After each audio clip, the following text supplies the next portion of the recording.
सीधे आपको ले चलेंगे एबीवीपी के कार्यक्रम में। गृह मंत्री अमित शाह बोल रहे हैं और विजय भी लिया।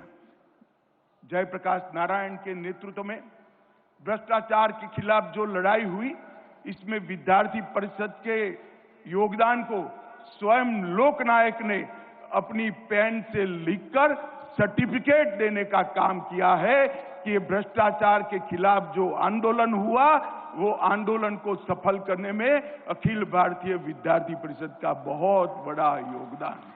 मैं इसलिए आप सबको ये याद कराने आया हूं कि समय बदल गया है।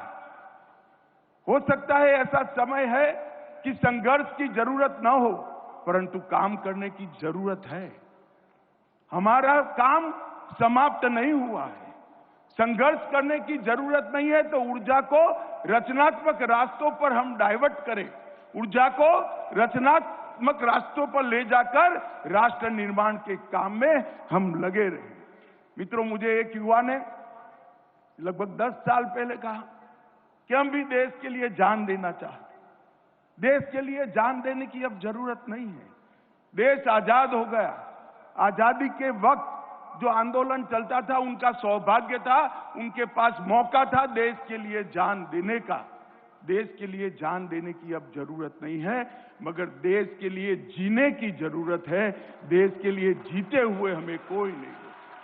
और विद्यार्थी परिषद के कार्यकर्ता ने अमृत महोत्सव के इस सम्मेलन के अंदर से ये संकल्प लेकर जाना चाहिए कि 2047 तक जब देश की आजादी की शताब्दी मनाई जाएगी, तो विश्व भर में हर क्षेत्र में भारत सर्वप्रथम होगा, महान होगा और एक नंबर पर। ये संकल्प सिर्फ युवा ही ले सकता है।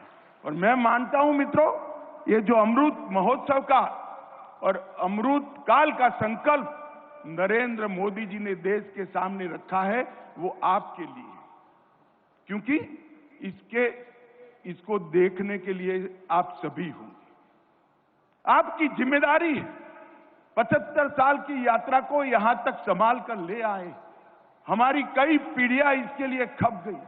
600 साल तक आजादी का संघर्ष हुआ और 600 साल के आजादी के संघर्ष के बाद जब हम आजाद हो गए हैं, आजादी के 100 साल पूरे हो, तब वो सभी हुतात्माओं जिन्होंने बलिदान दिया है, उनकी कल्पना का भारत बनाने की जिम्मेदारी विद्यार्थी परिषद जैसे संगठन की है।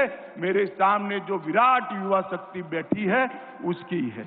मित्रों, मुझे बहुत हर्ष हुआ जब मैं कल डिटेल देख रहा था, पहले भी पढ़ा था कि एबीवीपी इस वर्ष छत्रपति शिवाजी महाराज के राज्याभिषेक की 350वीं जयंती।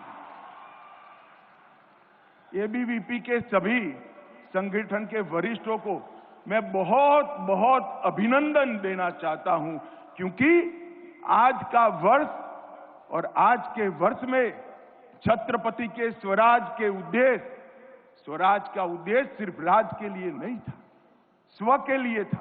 हर क्षेत्र के अंदर, चाहे भाषा हो, धर्म हो, संस्कृति हो, इस स्व की स्थापना का 350 साल का कालखंड पूरा होने के वक्त सारे युवाओं को ये उद्देश्य समझाने के लिए आपने बहुत बड़ा कार्यक्रम उठाया है। मेरी ढेर सारी शुभकामनाएं आपके कार्यक्रम के साथ हैं। मित्रों, मैं आज यहां आया हूं तब युवाओं को एक बात कहना चाहता हूं। इस देश का स्वर्णिम भविष्य आपकी राह देख रहा है। 10 साल पहले विद्यार्थी परिषद के अधिवेशन होते, अगर उसका कोई रिकॉर्डिंग हुआ होता तो निकाल कर देख लीजिए, सारे आंदोलनों की बात होगी। मगर ये 10 साल के अंदर बहुत बड़ा परिवर्तन आया है। घपले घोटालों की जगह नई नई नीतियां आज अमल में आ रही है। तुष्टीकरण, परिवारवाद और जातिवाद की जगह आज पॉलिटिक्स ऑफ परफॉर्मेंस का एस्टैब्लिशमेंट हो चुका है। और मोदी जी के नेतृत्व में 11वें नंबर के अर्थतंत्र से हम 5वें नंबर पर पहुंच चुके हैं। मित्रों, ये बहुत बड़ा फासला इस देश ने काट लिया है। 7.5% का ग्रोथ रेट और 60 करोड़ नागरिकों के जीवन में, उनके जीवन में प्राथमिक सुविधाएं देने का लक्ष्य ये सिर्फ 10 साल में पूरा करने में आज सफलता हुई। हम गौरव के साथ कह सकते हैं कि इस देश के 60 करोड़ लोगों को घर, पीने का पानी, बिजली, गैस का सिलेंडर, शौचालय, खाने के लिए अनाज, मिनिमम जितना चाहिए उतना अनाज और 5 लाख तक की स्वास्थ्य की सुविधाएं सारी की सारी 60 करोड़ गरीब भाइयों तक पहुंचाने का काम आज समाप्त हो चुका है। मैं इसलिए बताता हूं आपको कि किस बेस पर आपको आगे बढ़ना है वो आपके ध्यान पर रहे। कश्मीर, वामपंथी उग्रवाद और नॉर्थ ईस्ट, ये तीनों 10 साल पहले हॉटस्पॉट थे। धारा 370 हट चुकी है। आज लाल चौक पर तिरंगा फहराते हुए आपको कोई नहीं रोक सकता, कोई संघर्ष करने की। नॉर्थ ईस्ट के ज्यादातर उग्रवादी संगठन अपने हथियार डाल चुके हैं और वामपंथी उग्रवाद अंतिम सांसें गिन रहा है।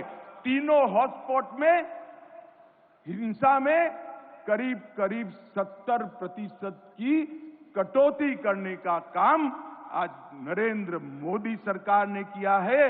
मोदी जी के दृढ़ नेतृत्व ने कई सारे राष्ट्रीय सुरक्षा के मसलों को एक साथ अनेक मोर्चों पर लड़ते हुए हल करने का काम किया है।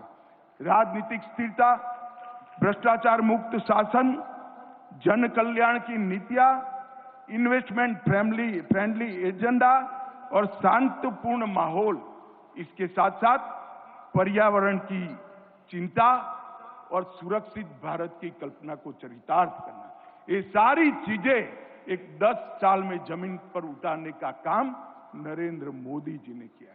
मैं आज आपको कहने आया हूं, ये परिवर्तन क्यों हुआ? ये परिवर्तन इसलिए हुआ कि शासन ऐसे लोगों के हाथ में आया जो आइडियोलॉजी के साथ बैठे हुए थे।